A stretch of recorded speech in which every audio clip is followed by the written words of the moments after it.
दोस्तों नमस्कार। राजधानी दिल्ली के शालीमार बाग इलाके में संध्या मेडिसिटी संस्था के द्वारा आयुर्वेदिक महोत्सव कार्यक्रम का किया आयोजन। कार्यक्रम में विधायक वंदना कुमारी के साथ साथ दिल्ली के ही नहीं बल्कि दिल्ली के बाहर से आयुर्वेद से जुड़े हुए बड़े बड़े डॉक्टर व शोधकर्ता पहुंचे, जिन्होंने बताया कि आयुर्वेद का मनुष्य के जीवन में क्या महत्व है और आयुर्वेद को किस तरीके से आगे और बढ़ावा दिया जाए, साथ ही साथ एलोपैथिक दवाइयों की साइड इफ़ेक्ट से कैसे बचा जाए। दिल्ली के शालीमार बाग इलाके के संध्या मेडिसिटी संस्थान के द्वारा आयुर्वेदिक महोत्सव में कार्यक्रम का आयोजन किया गया, जिसमें कई आयुर्वेद से जुड़े डॉक्टर्स और साइंटिस्ट आने की शिरकत की। इस कार्यक्रम में उन्होंने आयुर्वेद के महोत्सव में बातें बताते हुए कहा कि लोग एलोपैथिक दवाइयों का सेवन करते हैं, जिसके अधिकतर साइड इफ़ेक्ट होते हैं। एक बीमारी का इलाज करते करते एलोपैथिक दवाइयों की साइड इफ़ेक्ट के कारण दूसरी बीमारी के शिकार हो जाते हैं। वहीं दूसरी तरफ आयुर्वेद को अपनाने से मनुष्य को अधिकतर फायदा होता है। आयुर्वेदिक औषधि से बीमारी पूरी तरीके से ख़त्म होती है और इसका कोई नुकसान भी नहीं होता। शुरुआती दौर में जब देश आज़ाद हुआ तो आयुर्वेद की ही तरफ ध्यान नहीं दिया गया, जिस कारण आयुर्वेद पीछे रह गया। लेकिन 2019 से आयुर्वेद को लोग समझने लगे हैं और ख़ास तौर के कोविड-19 के समय से लोग आयुर्वेद को लोग मानने लग गए। कोविड-19 के समय लोगों ने गिलो, काढ़ा, हल्दी वाला दूध आदि को इस्तेमाल किया, सिर्फ अपने जीवन में महत्व बल्कि दूसरे लोगों को भी आयुर्वेद के प्रति जागरूक किया। देखिए हमारी यह खास रिपोर्ट। अब कोविड के बाद एक सीन ऐसा बदला है कि हमारी स्वीकार्यता भी बढ़ी है और हमारी विश्वसनीयता भी बढ़ी है और हमने उसको आगे लेके जाना है। दवाई की बात है, क्वालिटी के ऊपर आज भी कहीं न कहीं दिक्कत आती है, तो दवा कंपनियों के लोग भी मौजूद हैं। मैं उनसे ये जरूर कहना चाहूंगा कि दवा की क्वालिटी को तो सुधारें ही, उसका तो मानकीकरण हो ही, लेकिन साथ में ये भी आवश्यक है कि दवाओं की कीमतों में भी कमी आए, क्योंकि आज भी ये बड़ा यक्ष प्रश्न है कि मरीज को सस्ती दवाई कैसे उपलब्ध हो। मैं सरकारी क्षेत्र का आदमी हूँ, वहाँ पर दवाइयाँ फ्री मिलती हैं, पेशकर्म की चिकित्साएं हम निःशुल्क देते हैं, लेकिन बाकी जो लोग हमारे साथ यहाँ पर मौजूद हैं, गुरु जी ताराचंद जी मौजूद हैं, हमारे साथ वो डॉक्टर पुष्कर शर्मा मौजूद हैं, चावड़ा जी मौजूद हैं। उनके यहाँ जो प्राइवेट सेक्टर में दवाइयाँ अवेलेबल हैं या जो चिकित्सा की सुविधाएं, वो वास्तव में जो उनका स्टाफ है वो सारी चीज मिलके हालांकि प्रोवाइड करा रहे हैं, लेकिन फिर भी हम समझते हैं कि अगर दवा कंपनी इस बात को देखें तो सस्ती दवा मरीज को उपलब्ध हो, ताकि आयुर्वेद और गति से आगे बढ़े।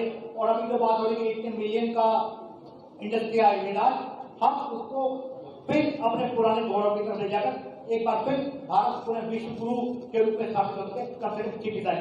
धन्यवाद।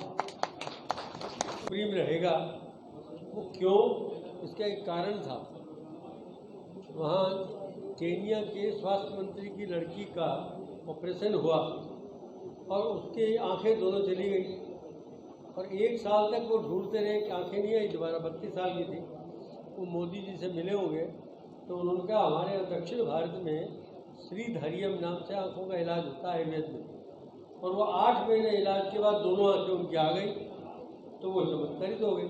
उन्होंने कहा भाई आयुर्वेद में वो जान अभी भी है कि अनहोनी को होनी कर देते हैं। तो वो अभी मैं भी 8 दिन पहले तंजानिया की रक्षा मंत्री आई थी लेडी, और मैं ताज होटल में देखने गया था। उन्होंने कहा मुझे आयुर्वेद वालों को ही दिखाना है। मतलब लोगों में क्रेज आया आयुर्वेद का, इसलिए हम नहीं चाहते आयुर्वेद को बढ़ाने के लिए हमें तो साथ देना है, ताकि आयुर्वेद तो अपना बढ़ेगा, शाश्वत है, क्योंकि आयुर्वेद को शाश्वत कहा है। इसलिए हमें स्वास्थ्य का ध्यान रखना है, आहार विहार का ध्यान रखना है। ये हमारे पाराशर जी हर दिन हर हफ्ते इसके ऊपर लिख रहे हैं और हम इसको गौर से पढ़ते हैं। इसलिए जनता में ये समाचार जा रहा है कि आयुर्वेद शाश्वत है और हमें जिंदा रख सकता है। तो हम ये चाहते हैं कि हमारे प्रैक्टिशनर अब आयुर्वेद के तरफ आ रहे हैं और आने भी चाहिए, क्योंकि आयुर्वेद एक ऐसी पैथी है, वहाँ लिखा है कि चरक ने पहले लिखा, प्रयोग समेत व्याधि यो नमन मुदीर्य नासो विशुद्ध। वो चिकित्सा पद्धति शुद्ध नहीं है जो एक रोग ठीक करे दूसरा पैदा करे। शुद्धस्तु शुद्ध क्या है? समेत यो न गोप्रिय। भाई शुद्ध वही है तो रोग भी ठीक करे, दूसरा रोग पैदा ना करे। आगे उन्होंने ये बता दिया कि या भी क्रिया भी जायते शरीर धातु में समा साचिकित्सा विकाराणाम। जिस किसी भी औषधि, जिस किसी भी पद्धति से आप दोष धातुओं को सम कर सकते हो, साचिकित्सा विकाराणाम। विकार की वही तो चिकित्सा है और कर्म तक विस्जामत है, वैद्य का कर्तव्य भी है। अमृत कौर बनी थी पटियाला की राजकुमारी, और उन्होंने ये कह दिया था कि आयुर्वेद कुछ नहीं है, एलोपैथी वाला को एक किताब पढ़ा दो आयुर्वेद हो जाएगा। ये 10 वर्षों तक चलता रहा। इसके बाद पंडित शिव शर्मा और आए, बरेली से आए और उड़ीसा से उत्कल वाले, तीनों वैद्य अपने आप खड़े हुए थे, किसी पार्टी से नहीं थे, और उन्होंने आके ये किया, तब जाकर के ये बना कौन से। शुरू से ही हमें दबाया गया। इसके बाद फिर नरसिम्हा राव आए, तब हमने इसमें आयुर्वेद का डिपार्टमेंट बनवाया और अब जाकर के आयुर्वेद मिनिस्ट्री बन गई। तो धीरे धीरे प्रगति हुई है। विभागों की कमी रही है, आप मान सकते हैं। हाँ, कमी रही। अब तो हॉस्पिटल बहुत हो गए, पीजी हो गए। जिम्मेदारी उनके साथ दवाई कंपनियां, मेडिसिन के साथ इक्विपमेंट बनाने वाली, उन सब की आवश्यकताएं हैं।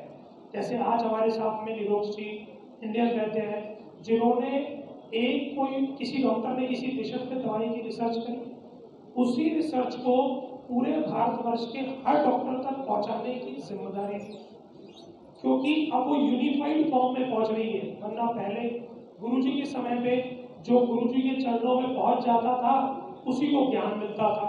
आज टेक्नोलॉजी को जब से आयुर्वेद ने पकड़ा है, वह नॉलेज घर घर तक और पूरे विश्व तक पहुंच रही है। कितना समय से लग जाएगा, क्योंकि एलोपैथिक में जिस तरीके से गति से बढ़ा है, वो कितना समय लग जाएगा कि लोग पूरी तरीके से आयुर्वेद पर भी विश्वास कर पाएंगे?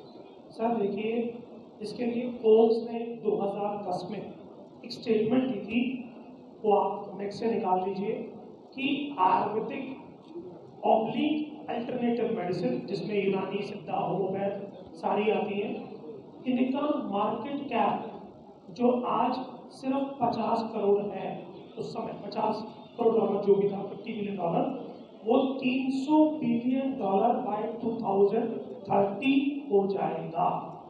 और एलोपैथी मैक्सिमम 150 तक पहुंचेगा, जो 100 से 150 तक। ये मेरी स्टेटमेंट नहीं है, ये दुनिया के, विश्व के सारे बिजनेस एनालिटिक्स ने निकाली है कि 2030 तक अल्टरनेटिव मेडिसिन इंक्लूडिंग आयुर्वेदा 2030 तक $300 बिलियन की इंडस्ट्री होगी। इसको इग्नोर नहीं किया जा सकता कि जो अंग्रेजी दवाइयाँ मनुष्य के अंदर से उसको खोखला कर रही हैं, बावजूद इसके इन दवाइयों का बहिष्कार क्यों नहीं होता? क्योंकि अगर सामने अगर आयुर्वेद हमारे पास नहीं है, जब भी लोग इंग्लिश दवाइयों का इस्तेमाल। देखिए, मैं आपको एक शब्द में बताता हूँ, इसमें कमी हमारी है। हमें वो चीज हमेशा अच्छी लगती है जो चमकदार बाहर से घूम के आई हो। अपनी माँ और अपनी दादी के नुस्खे लगते हैं कि जी अम्मा को क्या पता होगा, जबकि वही आयुर्वेद है जो आपने किया। क्यों पिया हल्दी में दूध कोरोना काल में? क्योंकि आपको डर लग गया था। और एलोपैथी साइंस डराती है और आयुर्वेद जियाती है, यही फर्क है। सर, आयुर्वेद के नाम पे कई डॉक्टर ऐसे भी हैं जो, मैं बताता हूँ कि भारतवर्ष में अगर 100 डॉक्टर BMS पास हुए तो 5% ही ऐसे लोग हैं जो अपनी जीविका आयुर्वेद से चुनते हैं, और 95% डॉक्टर ऐसे हैं जो एलोपैथ से चुनते हैं। उसके दो कारण। पहला कारण ये है कि जिस कॉलेज या संस्थान में वो बेचारे सीखने जाते हैं, वहाँ तक अभी डिटेल एक्सपोजर नहीं पहुँचा, जिसकी वजह से उनको विश्वास पूरी तरह प्राप्त नहीं हो पाता।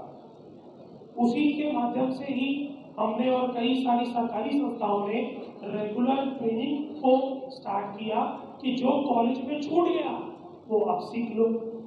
CME के माध्यम से एलोपैथिक डॉक्टर भी MBBS जब पढ़ के निकलता है तो उसको भी प्रैक्टिकल एक्सपोजर चाहिए, पेशेंट के माध्यम से भी और नई नई रिसर्च के माध्यम से भी, जो अगर आप निरंतर देखें तो ऑनलाइन के माध्यम से, जूम के माध्यम से, यूट्यूब के माध्यम से और CME के माध्यम से उन डॉक्टरों तक वो नॉलेज पे काम करती है, जहाँ चिकित्सा भी देती है, ट्रेनिंग भी देती है, ऑनलाइन ट्रेनिंग भी देती है, आयुष मिनिस्ट्री से RABC रजिस्टर्ड कोर्सेज को भी कराती है।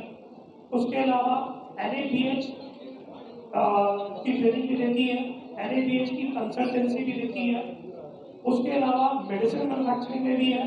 हमने बेसिकली एक पोर्टल बनाया, आप आए हमारे साथ अपना ज्ञान साझा करें और हमारे बेस को यूज करके आयुर्वेद को घर घर तक हर जगह पहुंचाएं।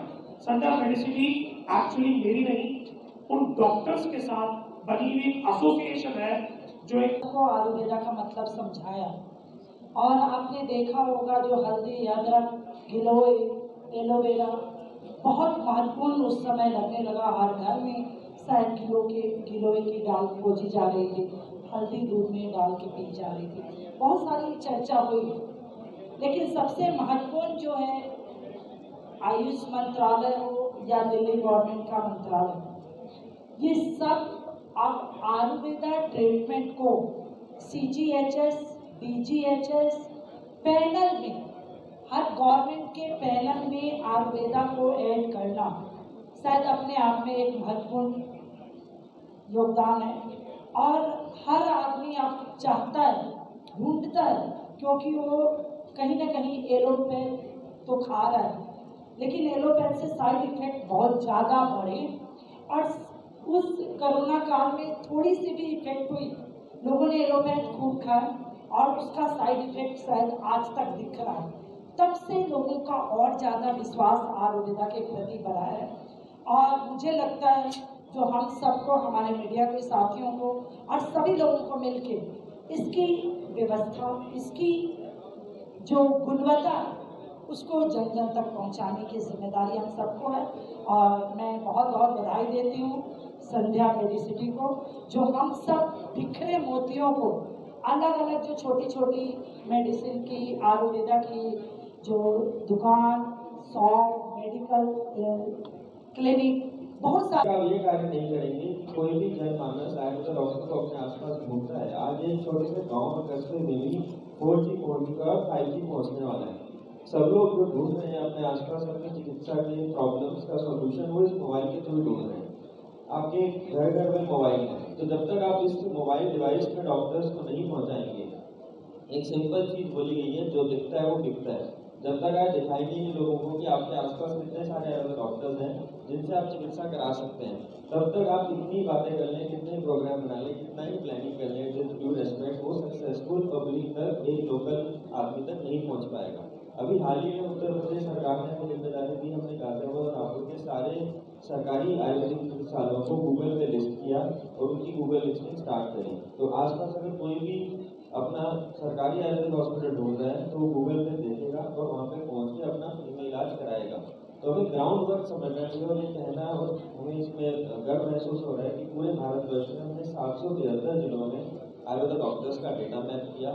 और जैसा मैंने बताया 30 से ज़्यादा सिटीज में हम फर्स्ट पेज को, वही अलग 30 सिटीज में हम सेकेंड पेज पे आ चुके हैं। तो हमारा टारगेट है इस साल के अंत तक हम 100 से ज़्यादा सिटीज में फर्स्ट पेज पे आए। और ये सब सुविधाएं फ्री हैं, इसका कोई हम चार्ज नहीं करते। डॉक्टर्स के लिए सब कुछ फ्री में उपलब्ध है, पेशेंट भी फ्री में डॉक्टर से कनेक्ट हो सकते हैं। हमारा कोई कमीशन मॉडल इसके अंदर नहीं है। वो आसपास जाएँ, अपने डॉक्टर से चिकित्सा कराएं।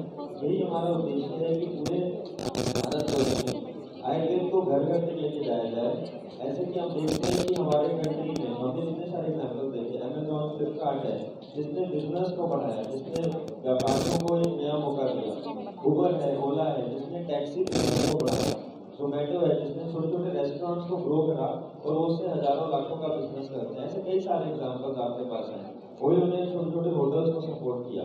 तो ऐसे जब तक एक असली एग्रीगेटर, एक ट्रू एग्रीगेटर प्लेटफॉर्म आयुर्वेदा में नहीं आएगा और वो सारे भारतवर्ष के डॉक्टर्स को और पेशेंट्स को नहीं जोड़ेगा, इस कमी को आज से 2 वर्ष पहले हमने समझा और इंटरनेशनल आरोग्य BHU में हमारे इस प्लेटफॉर्म का हमने लॉन्च किया, जिसका नाम indianwellness.com।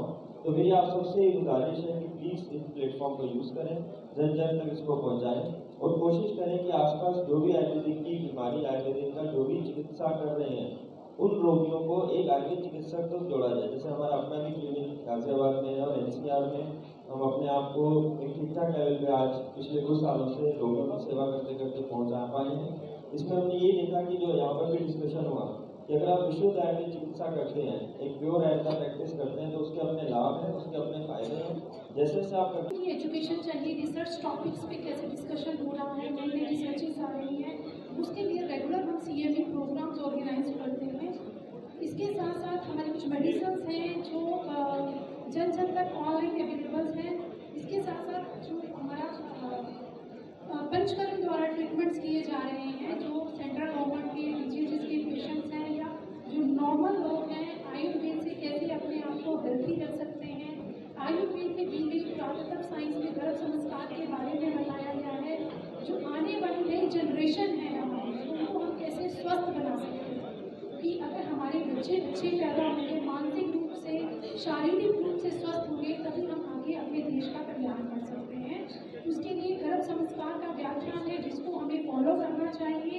संध्या मेडिसिटी इन सभी चीज़ों पे काम कर रही है। ये आयुर्वेदिक डॉक्टर्स को कैसे बेटरमेंट अपने क्लिनिक्स को कैसे कर सकते हैं, या जो हमारे पेशेंट्स हैं उनको proper diet chart, proper treatment charts हमारे ऑनलाइन इसके लिए पोर्टल्स बने हुए हैं, उस पर पेशेंट अपना रजिस्टर करवा सकता है और रेगुलर डॉक्टर से कंसल्ट कर सकता है।